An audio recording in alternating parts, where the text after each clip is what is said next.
প্রথম সারির বিভিন্ন পেশায় নিয়োজিত প্রবাসীদের নাগরিকত্ব দিয়েছে সৌদি আরব। গত বৃহস্পতিবার 4 জুলাই বেশ কয়েকজনকে নাগরিকত্বের অনুমোদন দেওয়া হয়। বিশ্বের বিভিন্ন দেশের সৃজনশীল ব্যক্তিদের আকৃষ্ট করতে এবং অর্থনীতি, স্বাস্থ্য, সংস্কৃতি ও খেলাধুলার উন্নয়নে দেশটি এই সিদ্ধান্ত নিয়েছে বলে মনে করা হচ্ছে।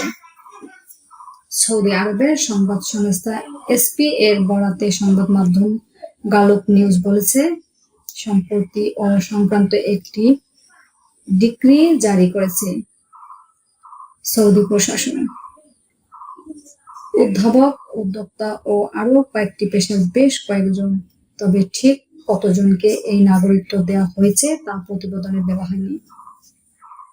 সংবাদ সংস্থা এসপিএ এর প্রতিবেদনে বলা হয়, সৌদি ভিশন 2030 এর বাস্তবায়নের অংশ হিসেবে এই পদক্ষেপ নেওয়া হয়।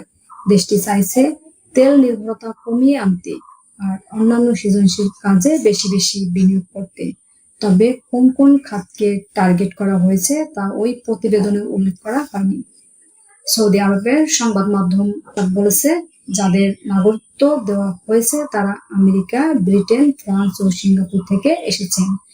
এই তালিকায় রয়েছেন আমেরিকার নাগরিক, হেভলিউশন ফাউন্ডেশনের প্রধান নির্বাহী মেহমুদ খান, বিজ্ঞানী জ্যাকি ইউরু, লেবাননের বিজ্ঞানী নেভিন কাসাম। সংবাদ মাধ্যম সৌদি গেজেট বলেছে, এর আগে 2021 সালে প্রথমবার বিদেশের এমন নাগরিকত্ব অনুমোদন দেন সৌদি যুবরাজ মোহাম্মদ বিন সালমান। এর 3 বছর পর আবারও ওই অনুমোদন মিলল।